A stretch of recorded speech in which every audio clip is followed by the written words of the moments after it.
Well, good evening, ladies and gentlemen. My name's Councillor White, John White. I'm the chairman this evening. On my left, I have my vice chairman, Councillor Jeff Bray. The other councillors who are member of this committee are sitting on the two side tables. These are the ones who will debate and ultimately vote on the application in front of us tonight. On my immediate left and right of this table are the TDC officers, including Head of Planning and the Council's Senior Solicitor. This is a formal committee, and it's very important that councillors can hear and debate all of the presentations, so I would request that you do remain quiet and don't interrupt them. The order of business tonight is exactly the same as we use for most. The first item will be the officers will give a presentation on the application, and then we go into public speaking, but I've only been notified of the two applicants for the two applications wishing to speak. So nobody has come forward for town and parish or the ward councillor. Then if the officer wishes to make a comment, they will do so. The committee will then ask questions, debate and finally vote on the application. I should finally add this meeting is being recorded by the council and it will be available on the council website in about 8 to 10 days' time. So, without any more ado, let's go to item 1 on the agenda.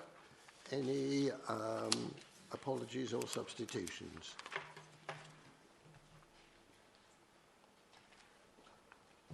Thank you, Chair. We have apologies from Councillor Placey and her substitute is...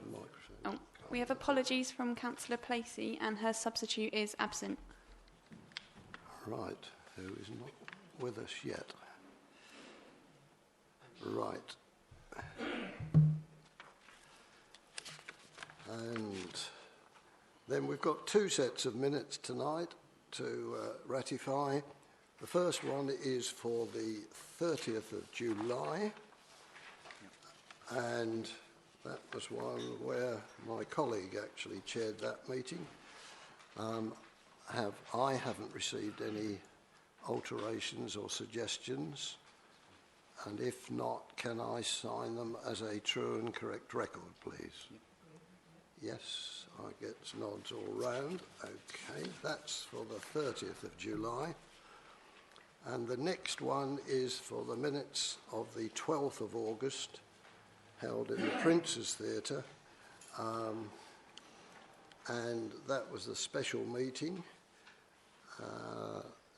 On that one, I've received no amendments or otherwise, so can I take those as a true and correct record?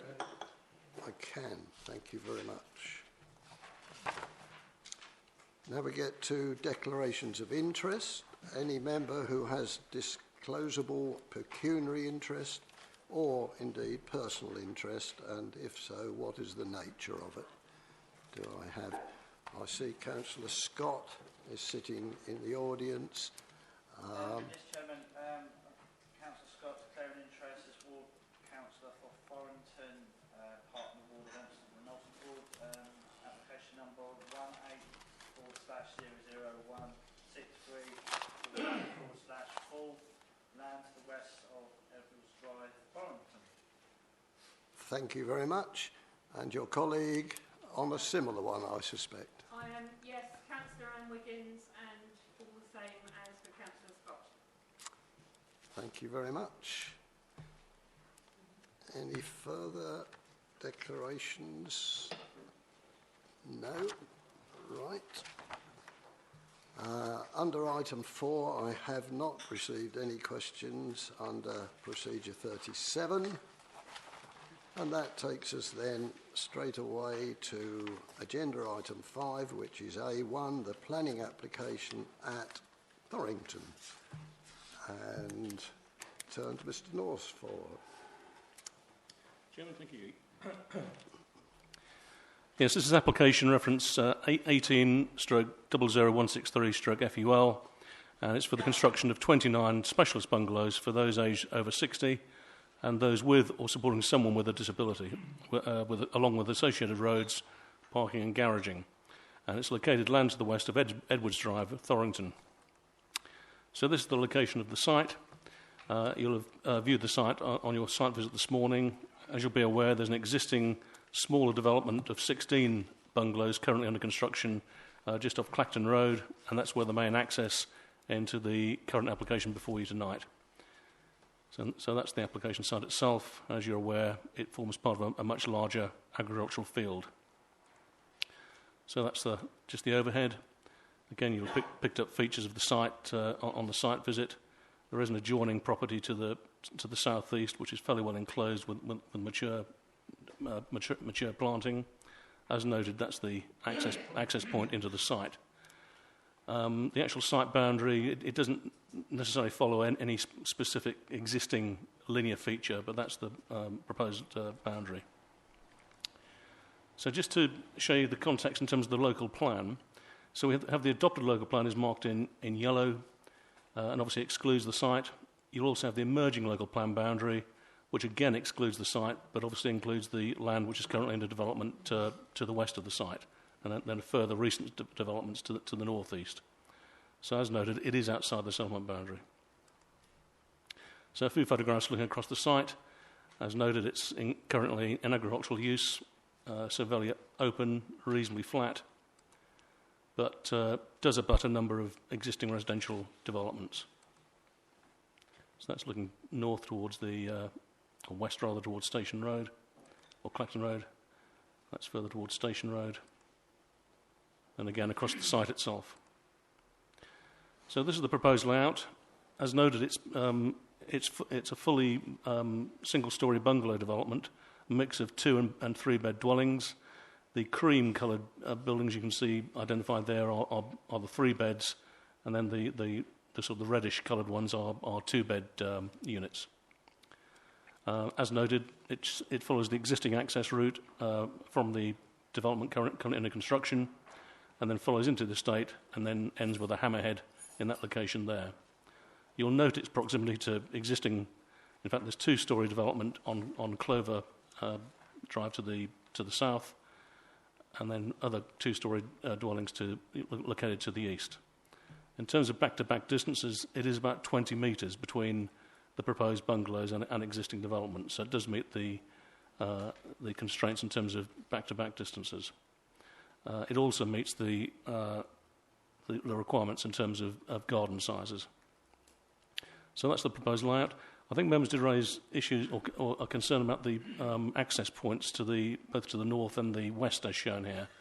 Having spoken with the agent this afternoon, it does appear that the sale of this land is subject to or part of the contract for the purchase of the site does restrict the use of this access road and the proposed road. It does restrict the use of agricultural vehicles to emergency use only. So that is actually a contract established between the developer and the current landowner. So just looking at a few of the design details, traditional in nature, but with a mix of materials being used. So you've got, in this case, facing brick with tiles. Again, similar, you've got some slates being used in this situation. So as a mix of, you've got sort of render being used for this particular style. So there's like I say, a mix of detached, semi-detached units, all with very similar hip-roof style, and obviously not dissimilar to the existing development that's under construction. Then we just come to a few of the garage details, and again, just follows the same design themes.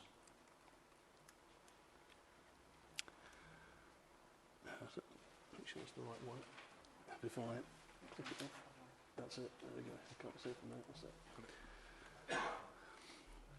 So I think, Chairman, that there are 2 or 3 issues I want to sort of bring to your attention. I think the first one, obviously, it is a recommendation for approval.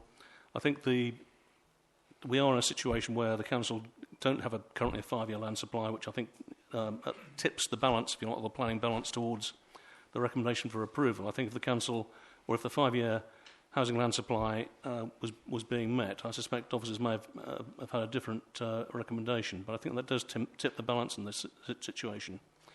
It is outside the settlement, as noted, but I think it's providing 29 additional housing units. It is specifically providing additional units for the over 60s and people with disabilities who would have assisted living. We do have policy LP2, which specifically does support that type of development, and I think there's certainly a need for this type of development within the district. So again, I think that's a factor in the development's favour. It is providing a gifted unit, which again I think you visited this morning, which is being built on the existing site next door. So that will be a gifted unit provided to the council. It's also providing £300,000 in terms of financial contribution towards additional council housing, which will come to the council for the future funding of additional council housing. I think so. They're sort of the key plus points, if you like. I think, as I say, the negative points is outside the settlement, so I think that's certainly a material consideration. I think, in addition, you've got to look at the visual impact that the development would cause, and perhaps its relationship with existing dwellings. But as I say, I think this is one, Chairman, that's certainly an on balance consideration, but the recommendation is to approve. Thank you. Thank you very much. Now, as I said early on, we've got no member of the public wishing to speak, in which case I call on Mr. Tim Snow, who is the agent.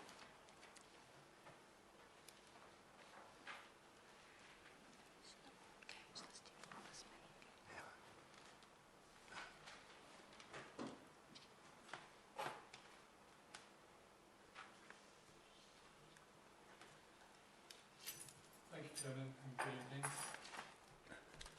evening. I'll try and be fairly brief, as it appears to be a short meeting tonight. This application, as Mr. North has said, is for 29 bungalows as an extension to the existing scheme. This proposal differs from the existing in that this scheme is designed for people over the age of 60 or for those supporting somebody with disabilities. The properties are similar in looks to those members saw today, but the sizes and internal layouts are designed for higher levels of mobility. They form part of Scott Residential Lifelong Homes portfolio, with options on call assist, superfast broadband, etc. Needless to say, perhaps, but the properties are all designed as low energy use, and all will have electric car charging points and facilities as standard. I feel it might be helpful just to explain or expand on how the Council's affordable housing policy has been met with this application. As Mr. North has said, it's proposed to provide one gifted bungalow to the Council. That's in addition to the one that's on the existing scheme, plus the financial contribution of £300,000. The previous development, which included the gifted unit, has been tailored to the needs of the Council's housing department. You had the opportunity to have a look today, and I think you were all fairly impressed with what you saw, or I hope you would be. The gifted unit proposed on this scheme enables a similar property to be adapted to the specific needs, and in the same way the financial contribution supports the acquisition of further properties by the Council. While this arrangement differs slightly from other models, it does help the Council to work with a specialist developer to deliver housing to meet a specific need. Regarding the delivery, I would mention that being a detailed application, should approval be granted tonight, that construction on site can start swiftly, almost within weeks, to deliver this housing for which there is an established need in the district. Thank you. Thank you very much. just ask Mr Norse whether he wished to add anything. I don't think he did. In which case, councillors, it's up to you. Yes, Councillor Harris.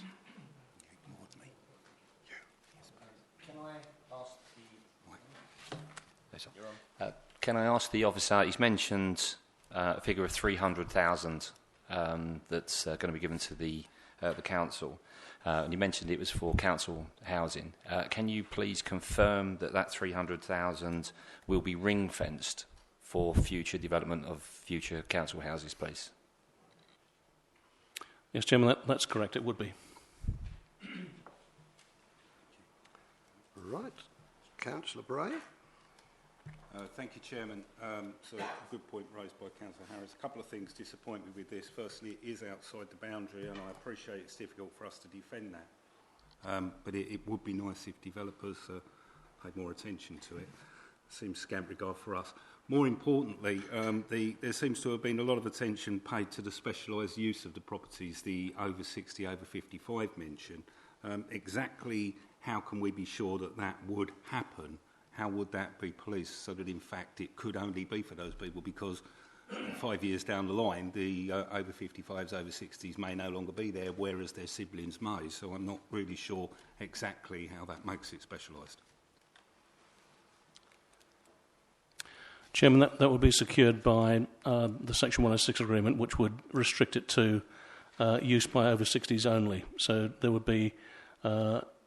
it would apply to any new purchase of the building and subsequent owners of the properties. So it would be kept in perpetuity as properties for the over 60s. And clearly we can police that.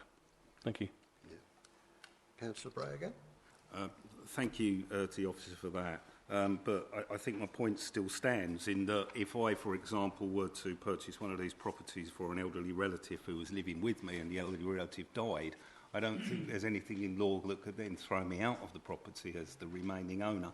So once again, I struggle to see how, in the long term, it really could be policed. So I have a bit of an issue with that. But thank you for your answer, and I take that on board. Thank you. Right, Councillor McWilliams. Thank you, Chairman. It's just one quite simple thing at the moment. I don't think I've got it on this, but I'm sorry, I'll do that again. Thank you, Chairman. I've got one or two areas here, but just one very simple thing. On the drawing that you've got up there, there's a piece of land, a piece of green space. Before you get to the other properties, that's it. Is that protected in any way? Is there something special about that piece of land? No, Chairman. As far as I'm aware, it's the area allocated as an attenuation pond. But I don't think there's anything specifically to protect there, as far as I'm aware. No. Councillor Alexander. Thank you, Chair. I'd like to ask some questions, if I may. Just it's gone off again. Crazy thing. Okay. First thing I'd like to say is that we saw the gifted house today, which I must say I was quite impressed by. I can see where it suits the needs of disability and those who want supportive living. But what I'm a little confused about, this gifted house, is this a gifted property for the development that has already been built, or prospectively for the development that is to come here tonight before us? I need to return, Chair. Yes, Chairman. As far as I'm aware, there's already one gifted unit being provided on the other site. This would be an additional gifted unit to serve what's before you this evening. Thank you. Thank you. Now, the second thing is I'd like to go to page 31 and 32. Right. 2.2, planning law requires that applications for planning permission be determined in accordance with the development plan, unless material consideration dictates otherwise. The NPPF doesn't change the statute, and it goes on a little bit there, and accords with an up-to-date local plan. It should be approved, and where it does not, it should be refused, or we don't have an up-to-date. But then if we go to 2, so we're on 2.7 now. the development plan for tendering is 2007 adopted plan, but it goes into the middle of it with policies according to their degree of consistency with the policies of the NPPF. Paragraph 48 of the NPPF also allows weight to be given to policies in emerging plans according to their stage in preparation. I find that somewhat confusing. So are we saying that we do not have such a plan and therefore we're looking at a possible refusal, or we can accept on the ensuing plan? Which one are we looking at here, please? Chairman, I can understand the difficulty with this. Very, very simply, because of the 5-year land supply issue and against the standard methodology, as you're all aware, we don't have a 5-year supply. Therefore, the tilde part applies, and technically, the adopted local plan would be considered out of date. However, we can give some weight to the emerging local plan, so that's really the current situation. And the more the emerging local plan conforms with the NPPF, the more weight we can give that. So that's the way I'd sort of describe that. Does that answer the question? Yes, thank you very much. Can I just push on to one more thing and then I'll give way? In fact, I was going to mention the 5-year housing supply. I'm going to go on to comments made by the parish council today. It says here the councillors, this is in 6.12 on page 38, incidentally, colleagues and officers. The parish council has commented on the scheme and have raised concern that this development will have a significant and negative impact on the village. But listening to the representative of the local parish council today, in speaking to us on the site visit, it seemed that has there been a change of heart, because he seemed quite in favour of it and went to great lengths to explain how the farmer would not have any problems, would cause no problems with using such small roads as they are there, or are they just at variant with each other? Chairman, I'm not aware of any further updates from the parish council above and beyond what's in your report before you. Thank you. I'll leave that for the moment, Chairman, but yeah, I'd like to return. Councillor Harris. Okay, I've got a couple of points. Firstly, the 5-year supply. I'm somewhat confused as to whether we have or we haven't got enough houses being built, because, you know, I returned to the full council meeting that we had, where Councillor Nick Turner stood up, who was the chairman of the local plan committee, who stood up in front of everybody, in front of the public and the press and everybody, and said that the good news is that we have enough houses, or we're ahead of target between 2013 and 2033, and in fact we need less than 1,200 homes now, taking into account of all those applications that have been approved and have already been built. So that equates to about 85 houses a year, if my maths are correct. So are we saying that we don't have enough houses being planned or being built, or have we? Is Councillor Nick Turner right or wrong? It's just somewhat confusing as to what the answer is, please. I'd like clarification on that, and I do have one other point as well. Thank you. Yes. Yes, Head of Planning. Thank you, Chair. So there are two different housing figures that we're required to address. One of them is the total number through the plan period. So I think Councillor Turner was probably making reference to the total number that the council needs to make provision for in its local plan up to 2033, and was saying that, just to paraphrase what he was saying, was that we're making provision between what's already been built, what currently has planning permission, and what's allocated in the emerging plan. The council's providing for what's needed in that plan period, plus a buffer.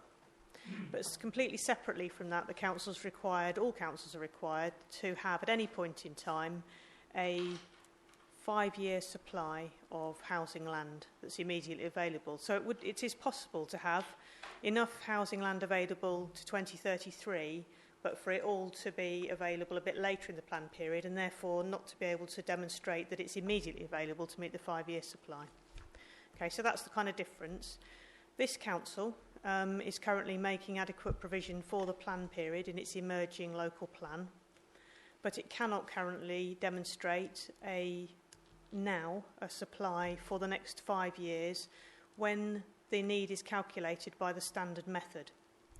And that's what's required of the council by the NPPF, that it uses the government's standard method as the starting point for calculating need when it's making planning decisions.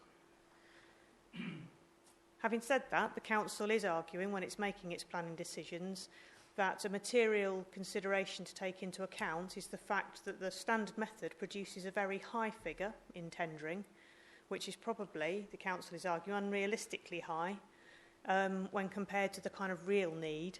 And the real need, if you like, has been evidenced to the local plan inspector, and he's shown and he agreed with the council's position that the 550 a year is more realistic. So it's a rather complicated answer, but there are two different figures out there. Technically, the council cannot demonstrate a 5-year supply at the moment when calculated according to the government standard method. Yes, follow up. But coming back to you on that then, I mean, we voted to accept Section 1. That's going before the inspector, January, February time, and then we look at Section 2. So is it Section 2 that then determines how many, whether it's 550 or the 860? The need that will be agreed in the local plan will appear, it does appear in Section 1, so that's the part that's already under examination, and the inspector's initial, a letter he sent giving his initial sort of reaction to that figure was that he agreed that 550 was the appropriate number. But the government's guidance through the NPPF is very clear that the starting point when you're determining planning applications has to be the standard method. And that's 800. Right, yes, Councillor Harris again. Just one more point on something else. It's a point really that Councillor Alexander has already sort of mentioned, and that was today on the site visit, the comments from the parish council. And I take sort of a lot of weight for me goes on the opinions of the local parish councillors. And you know, in the emerging local plan, Thorrington falls into a smaller rural settlement. Item 3.2.1.4.4, page 90, says that developments which exceed 10 dwellings in size will not be permitted unless there is local support from the town or parish council. The impression I got today that it had the support of the local parish council. Yeah, I think we are in a slight quandary. The written evidence was that the parish council was against it, but this morning the chairman of the parish council inferred that she was more than happy with it. So we've got a problem in that sense to interpret it. Councillor Alexander, are you able to help us with something, or is this a new point? I wouldn't rely too heavily on my help, Chair, if I was you. Okay. We were talking earlier. May I ask you, Graham, to go back to the little map with all the various coloured strands on it, showing the existing and ensuing local plan? Thank you very much indeed. It's plain that it's way outside of even the ensuing local plan. The one thing that's come across to me is looking at the plans. I'm going to be a pest now. May I move on to the next one, please? Move on to right. Keep going, please. More. There you go, that's the kiddie boy. The farmer has made requests, and in a very short statement, which I'm surprised about, because we asked for a more detailed account. Remember, we're on a full application here, and once this has been set, we have no recourse. So we must look at this. The farmer needs access to that. The thing that's concerning me is that, one, it's going to be adopted. The road's going to be adopted, and therefore they can use that anyway. So we can't stop them using a public road. Otherwise, no tractors would ever get from one farm to another, and we would have nothing to eat. So that's it. Now, I understand that fully, but the thing that's concerning me is that this piece of land, if we look at this to the top right, we had a statement this morning from a gentleman who said that none of that field can be actually used because the size of this guy's tractors, which I understand fully, are huge, and they have lots of electronic gizmos in them, and they can't get the turning circles. If this is going to be used from the 2 access gates from up there, and this is why I said, why have you said in emergency only? Define emergency and explain what you mean by that, if I may. Chairman, it's not my definition, it's the definition provided by the applicant or the applicants or the potential owners of the site itself. They will have a legal agreement if they purchase the land that the road can only be used by agricultural vehicles in an emergency. That's the wording that's been provided to me. I fully take the point though and agree. If this is an adopted road, we can't stop them. We can't stop them legally doing that. But clearly the developer could do because of that clause in their legal contract. But it's outside our control. Certainly, I would agree with that. Right.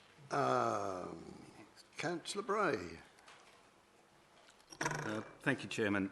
There's been some discussion over the position on the 5-year housing supply. That's something I've got a bit of knowledge on. And there is this issue with the standard method, which is causing us a problem, giving us a higher figure. It is also the case, however, that with the tilted balance in place, we are still able to make a reasonably good case, given recent appeal decisions at which I've been present and spoken against barristers, and won the argument for 550 rather than 846. Given that's the case, I'm mindful of your comments at the beginning when you said, were we to have a 5-year housing supply, officers may have looked at this differently. Could you clarify what you meant by that? Yeah, Chairman, I think the key here, and again, Councillor Harris referred to the specific policy that Thorrington, there would normally be a restriction to no more than 10 dwellings for sites in this location. Because the tilted balance applies, and we can't escape from that, it does apply. Policies which control the supply of housing are therefore set to one side, which means we're then into a situation where we need to look at sustainable sites. So the question is whether this would be classed as a sustainable site or not. Maybe the other sites you're referring to, there were other very good reasons for those particular developments being refused, although there's certainly been acknowledgement by previous inspectors or in recent times that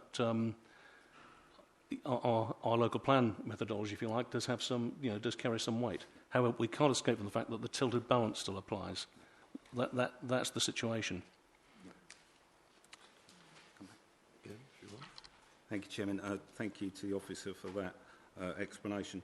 And I fully understand and appreciate that, but I think there are some serious concerns. Clearly, this development is, under normal circumstances, too big for the area it's being put in. There are some concerns. I think Councillor Alexandra put forward a very important point, which is if the road's adopted, we have no control over what drives up and down it, so any agreements relating to tractors are fairly meaningless. I remain concerned about the 60-plus issue. So I think there are significant reasons to look at this one extremely carefully and perhaps even consider a refusal. But I'll leave that to others for the moment. Thank you. Councillor Fowler. Thank you, Chairman. First of all, I would like to place on record my thanks to the officer, Mrs. Lang, this morning, who answered all my questions this morning. And also, as colleagues, I did take note of the concerns that were listed here from the parish council, but didn't seem to be the case this morning at the site visit. Obviously, as previously mentioned, a change of heart. But all things considered, I don't actually have a problem with this application, and I'd be quite happy to support it. Thank you, Chairman. Thank you. Councillor McWilliams. Thank you, Chairman. I did go through one or two things, and the officer has just mentioned about sustainability, and I sort of just thought, well, hang on a minute, Thorrington's sort of in the middle of nowhere, but not quite. But if you want a doctor's surgery, you can only go to Brightlingsea or Great Bentley, or all those sort of areas, but not necessarily planning problems or anything like that. Overall, I'm inclined to agree with my colleague, and I would like to support her proposal. Thank you. Right, do I take it it is a definite proposal? In which case I would have a seconder for accepting. Right. And now you know what's on the floor. Any comments from other people that haven't spoken?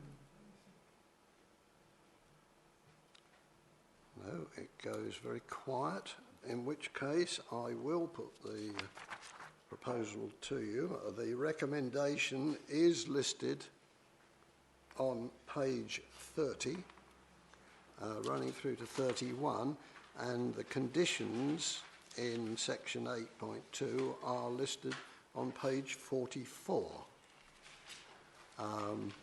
That is para 8.2.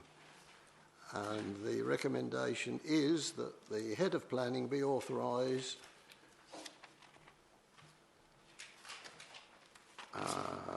yes, I got worried because it said to authorise to refuse, but I was reading what should happen if anything went wrong. So it's authorised to grant planning permission for the development subject to those conditions. Those in favour, please show. 1, 2, 3, 4, 6, I take it. And those against, please show. 1, 2, 3. So that application is approved. Thank you very much.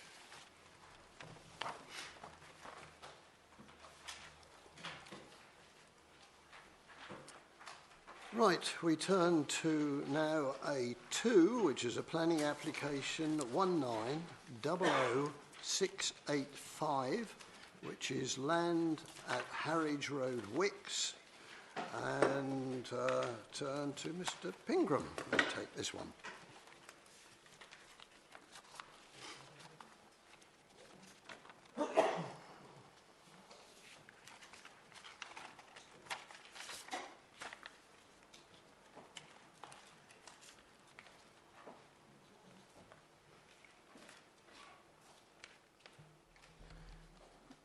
Thank you, Chairman.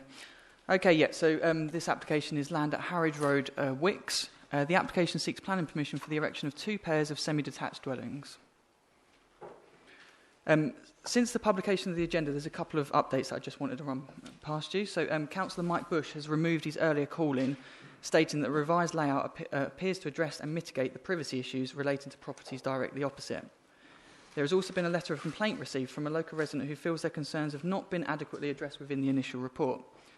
They detail that their primary concern is the proposed new houses on this development will directly face them at a distance which will dramatically affect their privacy, and also requested assurances that should the development be approved, that it will be in accordance with the plans submitted. So the site is located on the southern side of Harwich Road and is currently open and comprises of rough grassland. The immediate surrounding area is relatively urbanised, with residential development to the north, east and west of the site. A Grade 2 listed building known as White Hart Inn is located to the north-east. In August 2017, planning permission was granted for 4 dwellings at the site adjacent to the west, just here. These dwellings included 2 semi-detached and 2 detached dwellings, and I understand the construction is completed now. So here's an aerial image of the site. So again, you can see there's development sort of all around there. Okay, so in terms of the principal development, this shot here shows the adopted local plan, the settlement boundary for Wicks. So you can see the site falls quite far outside of that settlement boundary. However, within the emerging local plan, you can see that that's been extended and the site does actually fall within. So therefore, the principal development in this location is considered to be acceptable. So I'll just run through a few photos of the site. So this is a view of the site looking south-west. You can see just sort of in the distance there the newly constructed dwellings. This is a view of the front of the site. This is a view looking west of the site, and a view looking east. This is a view of the site to the neighbouring properties to the north. And this is a view looking northeast, and sort of in the distance there you can see the listed building just there. So this is the proposed site layout. So you can see the 4 dwellings just here, each with garages as well. It sort of follows the sort of linear pattern of development running across the adjacent development to the west there. I'll just run through some images of the design. So this is the proposed street elevation. And this is the proposed elevations for plots 1, 3 and 4. And this is the proposed floor layout plan. And then plot 2, which is slightly smaller, is here. And that's the proposed floor layout for that. Here's some additional images of what the garages will look like. Plots 1 and 4 there, and plots 2 and 3 to there. So I'll just run back to the layout. So the surrounding area sees a number of detached and semi-detached properties sited in close proximity to one another on relatively narrow plots. Given this, the proposed semi-detached properties are considered acceptable. The surrounding area includes a mix of property designs, materials and styles. Therefore, the traditional pitched roof design of the dwellings is acceptable, while the use of entrance canopies and detailing above and below the windows enhances the development. Originally, officers did raise concerns that the private amenity space did not meet the required standards. However, amended plans were submitted, and now it reads that plot 1 has 99 square metres, plot 2 67 square metres, plot 3 100 square metres, and plot 4 99 square metres. While plot 2 falls just short of the minimum standards, the other 3 plots do meet these standards, and therefore, on balance, the harm is not considered to be significant enough for officers to recommend a reason for refusal. There is a separation distance of 5 metres to the adjacent neighbouring property to the west and 15 metres to the adjacent property to the southeast. This level of distance ensures the dwellings will not appear imposing or result in significant loss of light. In terms of potential overlooking, the only first floor side elevation windows serve an ensuite, while the rear elevation first floor windows will not have views to the main habitable areas of adjacent private gardens. An objection has been received with regards to the impacts to the properties located to the north of the site. However, there is an approximate separation distance of 11 metres, while it is noted that the habitable rooms being referred to as overlooked are to the front elevation. This front elevation faces directly onto the public realm and a footpath, and therefore the windows would not be serving rooms that would be considered private in their existing form. While a degree of light will be lost to these properties, the ground floor windows to the front elevation also receive light through secondary side elevation windows, which you might have seen on site earlier today. Given this and the separation distance, the light lost is not considered to be significant. Further to this, the Essex Design Guide confirms that acceptable daylight is achieved if a 25-degree vertical angle from a point 2 metres above ground floor level of the existing dwelling is not obstructed. Applied to the front houses, this would result in at least 10 metres of spacing. The plans show that the dwellings in their current location are 11 metres apart, and therefore they comply with these requirements. Therefore, while it is acknowledged there is a degree of harm to these neighbouring properties, on balance, this harm is not considered sufficient to warrant recommending a reason for refusal. As I stated earlier, to the sort of north-east of the site is a Grade 2 listed building. However, there is an approximate separation distance of 10 metres, and main views of the building will remain unaltered. Therefore, the Council's Historic Environment Consultant has raised no objections. Essex Highways Authority do not object to the scheme, subject to conditions, and there is also sufficient space for all 4 properties to accommodate the necessary parking spaces. Wicks Parish Council have objected to the application due to the removal of trees on the site previously, impact to the neighbouring properties opposite, flood and drainage issues, and that the parking is not appropriate. As I previously mentioned, there's been 1 letter of objection received, and the concerns raised are the loss of light and privacy to the properties opposite, damage to existing properties during construction works, the development will increase flooding risks, and trees were previously removed from the site. In summary, the application site falls within the settlement development boundary for Wicks within the emerging local plan, and therefore the principle of development is considered acceptable. The scheme has been designed to ensure no visual harm to the area's character, while the impact to neighbouring properties is not considered sufficient to recommend refusal. There is considered to be a neutral impact to the setting of the nearby listed building, while Essex Highways offer no objections subject to conditions. Therefore, subject to the completion of a legal agreement to cover open space and RAMS, development is recommended for approval. Thank you. Right. Thank you very much. And we have no members of the public or the ward members speaking, so I'll call Mr. Steve Harmer, who is the applicant.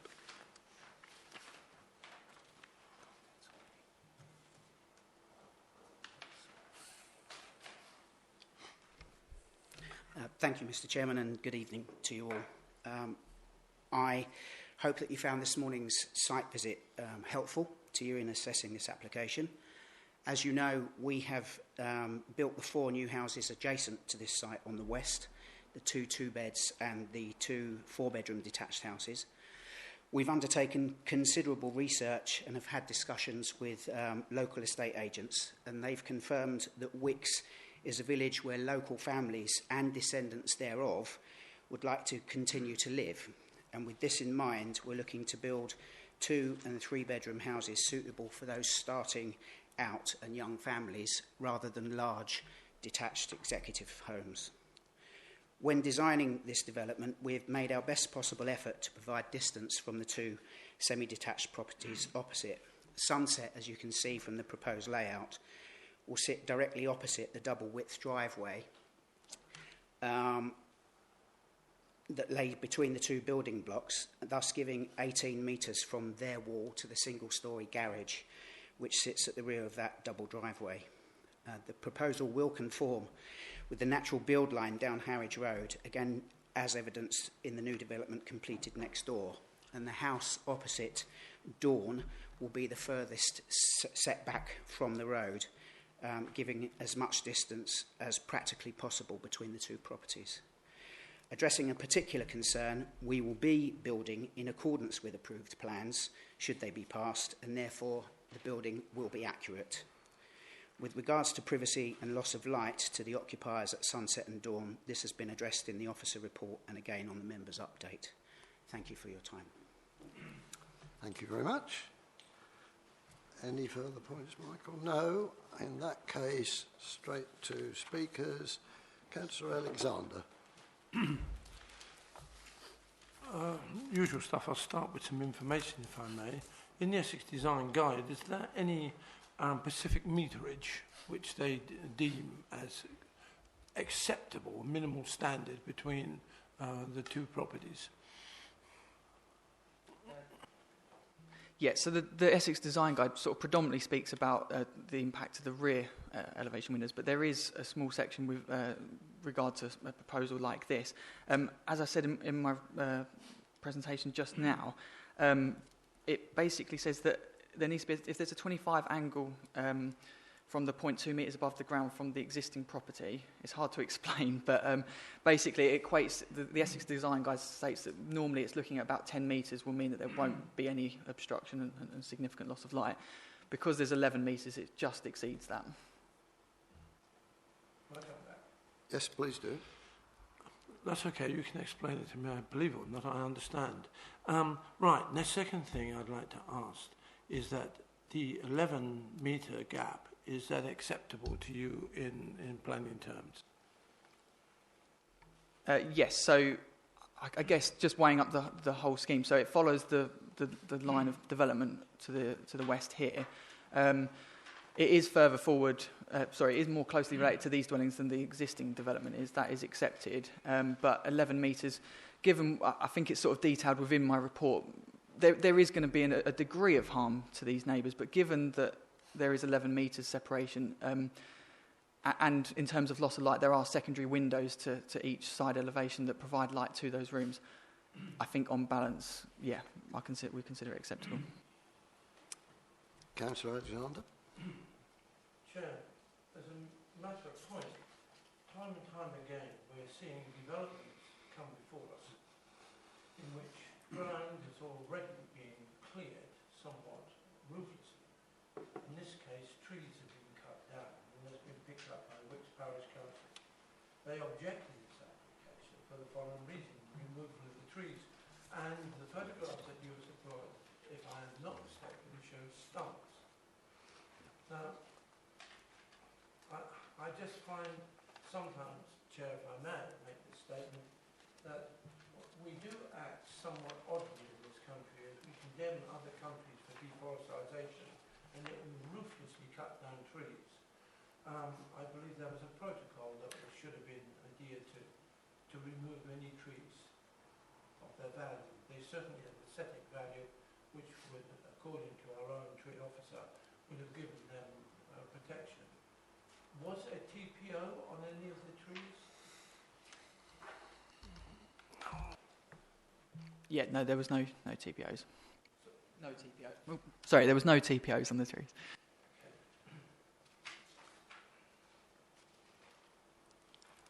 Thank you. Could I just follow up on that? I did have a look at the original application in which the applicant said that there was no removal of trees, and yet that photograph, I think, showed the stub of a tree. There we go. It looks to be a bit of a tree to me, but there we go. Right, Councillor Harris. Yeah, I was actually going to ask you to go back to that picture with the tree. I think there was a... no, the one before that. No. That's it. That one there. I mean, that is a huge tree that's come down there. And that is a real concern. And that's, you know, if that's come down as part of this development, then that's, you know, obviously we don't know what the tree's like, but, you know, for me, that's an outrage. And as Councillor Alexander said, we've seen it before, and, you know, I'm not sure what we can actually do at this stage. Probably nothing now, but it's infuriating when we see that. But I want to come away from trees, and the thing that, I mean, these are very nice houses, but as I've said before, it's all about location, location, location. And for me, these houses ordinarily would not be a problem, but they are, because of the houses opposite are right at the front of the boundary there, and almost on the road front there. And you know, it is recognised, and you've mentioned, the officers mentioned it tonight. It's mentioned here in the notes here and the complaints that it's accepted that it's going to do damage to those houses, or, you know, in terms of light and privacy. And indeed, the applicant that we spoke to today said that, you know, he'd recognised that there was a problem for sunset, and indeed had moved and altered the design to make sure that the garages were opposite sunset, which is allowing sort of maximum sort of height, sunlight, because the garage is obviously at a single level. But we then asked the question, what about Dawn? Had we received any sort of complaints from them? Because, you know, obviously the houses are opposite theirs, and there's been no complaints. Now, I do realise that this is not a planning issue, but I did note, and it was noted on the time, but the applicant, sorry, the person who owns Dawn's actually got it out for sale, so he's not going to be there, or she's not going to be there for very much longer anyway, I wouldn't have thought. But for me, this problem in terms of light and harm would be limited if the houses, particularly opposite Dawn, because, you know, the applicant said to us today, well, you know, what have you done with, you know, has there any been changes there? Not really, but it's down for the committee to decide whether it's acceptable or not. And the harm would be very much limited if those properties opposite, the new builds, were of single story. And I think the problem would go away then. So for me, I have a real concern that, you know, it's been accepted here, and the parish council have put in here that, you know, they have concerns there. And for me, that's the obvious thing. That's the big thing that stood out is the harm that it's going to cause to Dawn and still to Sunset. But if it was single story, it wouldn't go away. So I'm not in favour of this application. Thank you. Councillor Bray. Thank you, Chairman. I think the comments made by Councillor Alexander and Harris, I'd like to echo those. We're far too often seeing land that appears to have been cleared ahead. It will be interesting to know whether any kind of ecology report was done prior to the clearing of the land. That aside, a few comments and a few things have popped up in discussion. The idea that in some way the rooms are in some way not private. It would seem to me that the upper floors of the new dwellings would look directly into the bedrooms in the upper floors of the existing Sunset and Dawn, and they'll very likely all be bedrooms. Now, I don't know about anybody else, but I consider my bedroom to be relatively private. So that's a bit of a concern. Also, just the overall site, it does look to me that we're squeezing a lot on, and to the point where actually plot 2 is undersized. I believe the regulation is 75 metres, is that right? And it's only giving 67, so we could call that close. I mean, 8 metres is quite a bit of space. So that concerns me as well. I take on board what Councillor Harris has said as well. If they were single-storey buildings, then arguably the harm would be significantly less. And I might even suggest that deferring this to give the developer a chance to consider that option might be an idea. Right, Councillor Alexander next, and then I'll take Councillor McWilliams. Thank you, Chair. Looking at this proposed site layout, I hadn't noticed it before, but looking at the red line,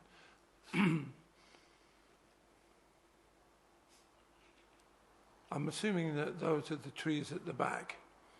Are those trees at the back? Those, what are those little green? Yes? Yes, so this is a proposed site layout plan, so this will include proposed trees as well. Yeah. And that would be a part of the landscaping thing. The other question is, some time ago we had this problem with ecology and biodiversity. Were there any reports made on this land before this application? Yeah, so just to clarify on that, so when I visited the site, the first time I'd visited it, looked exactly how we're seeing it here. So given that it was not, I appreciate that it was obviously in a previously different state, but I personally have not seen that. So as an officer, it's not reasonable for me to request a Phase 1 habitat survey on the basis of what I see here. These are my photos that I took on the day of the site visit. Yes. Right. I say, for future reference, just to get this clear so we know what we're dealing with in the future, anyone who wishes to develop can go onto land, rip it down, cut down trees, and if someone follows on in your professional role and looked at this, that was what you would judge it on, what you see there, not what once was there. Okay, let's go to the 67 metres there. Our minimum standard is 75. You've got 100, 99 and 67. It may on the surface seem very close, but if you look at what it looks like in square meterage on the floor, it's quite a substantial piece of ground. I know we judge every application on its merits, but I spoke today with someone I know personally who deals with property and is a property lawyer. Anything that here in any quasi-judicial system where you make a decision based upon that can be used as a precedent in a court of law. I think that would be brought up and might be used in a court of law. So we could be setting a precedent by continuing. No, fair enough. Could we be setting, or try it this way then, could we be setting a precedent by allowing 8 metres under our own statutory limits? Could we be doing that? Could it be used?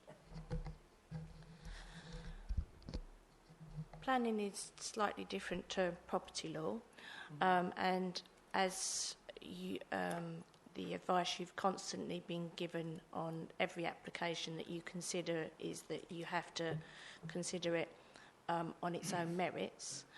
I would actually question that if there is a standard and we were prepared to accept less, I would expect the decision to record why we were expecting less. So if there is a that the policy, that the way that decision making is undertaken through this committee, through other committees, is if the council is following guidance, policy, and legislation, etc., criteria, if you're not meeting that standard or criteria, it is a reasonable expectation that the decision would be recording why you were accepting that position. And that's for the planning officers, obviously, to advise you on that. But that would be the position with regards to council decision making.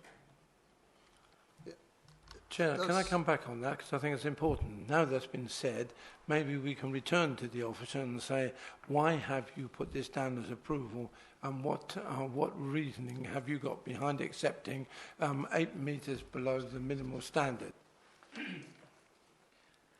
Yeah, it's an interesting point. As I've said in my report, it is a bit of an on-balance one. It's on the basis that it is just a small portion under the minimum standards, and the fact that the other 3 all meet it. So that's, on balance, I've come to the conclusion that the harm, in my professional opinion, is not significant enough for me to recommend refusal. It's certainly a point. I'm minded if we set a standard, which is a minimum standard, then we ought to stick to it. Now, who have I got to speak? Councillor Bray, I think, is the next person. Thank you, Chairman. I think... sorry, Linda, did you want to go ahead of me? I don't mind. Did you want to go ahead? Well, go on, no, go ahead. Go ahead. It really doesn't matter, Jeff, to be honest, but thank you. Just 1 or 2 points, and I just wanted to actually say that it does appear, obviously, that there was great consideration went into how the garages were placed in front of Sunset. That's fair comment. But I also agree with the fact that Councillor Harris has actually mentioned about the height of the existing properties there. That is obviously of concern, and the numbers being where they are, and the other little small property not being up to the 75 that's expected.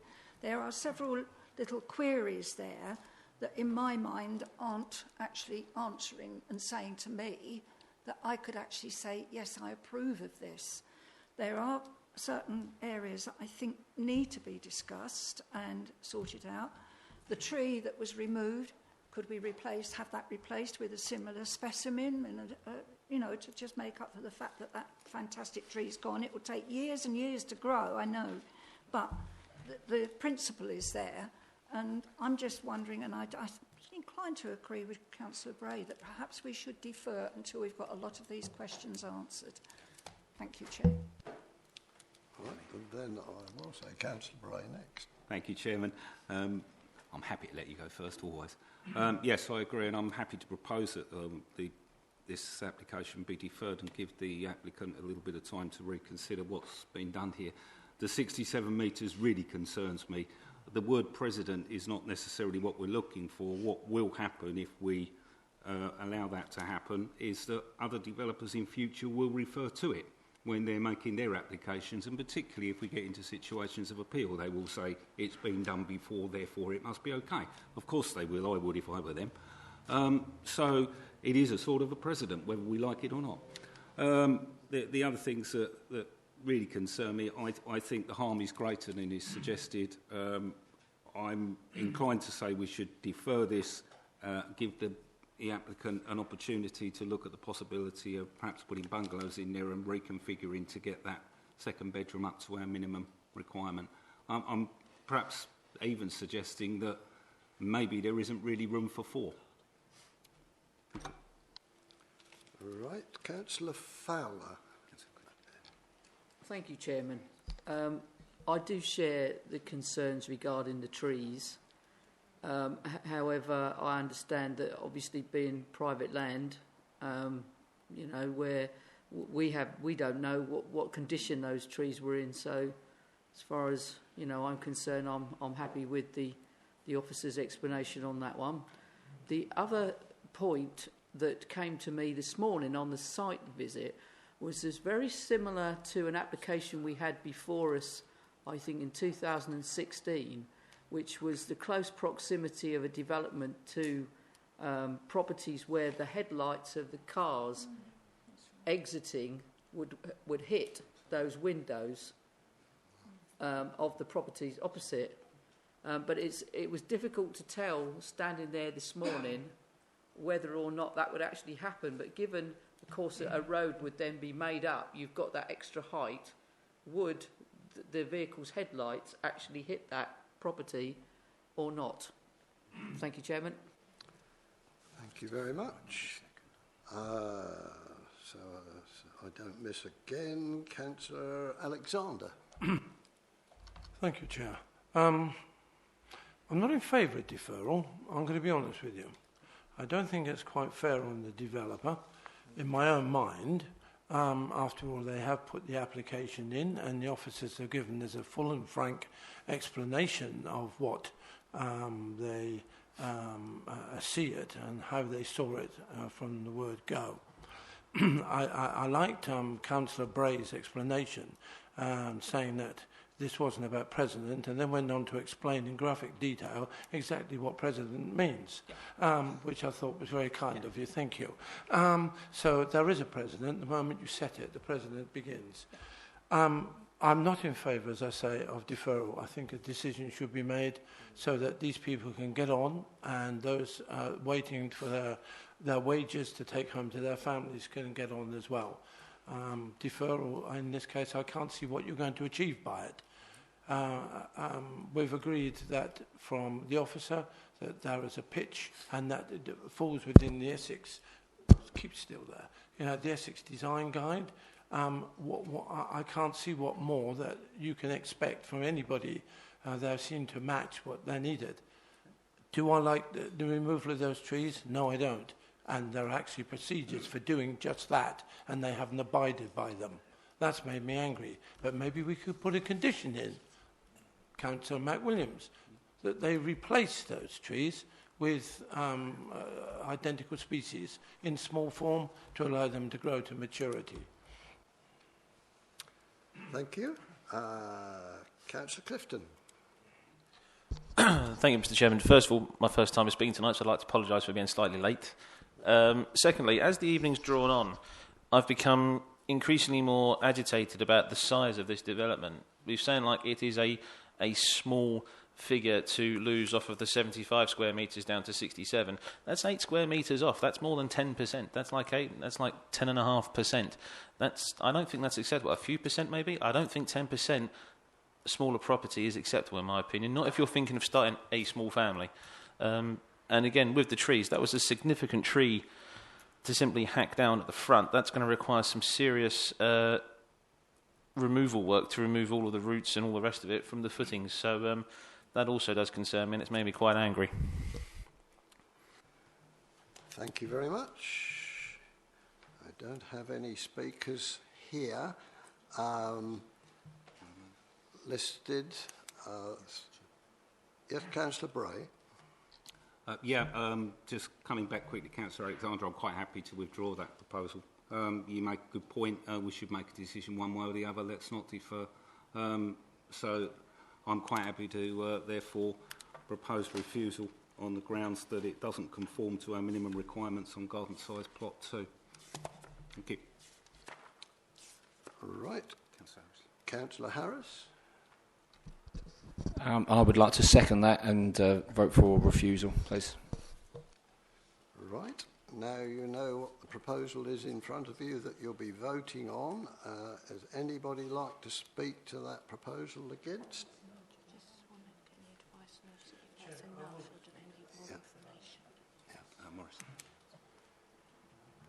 Yes, Councillor Alexander. In this case, I can't go along with the refusal because I have not seen anything delivered from the officers here that will give us any grounds for refusal. We know what it's like when you get to the inspector stage and the implications and the costs that could be levied against us. if there was a genuine reason, I mean, am I angry with the developer for doing what they've done? Yes, I am. But that doesn't take away the fact is that I don't see any grounds for why I should go for refusal.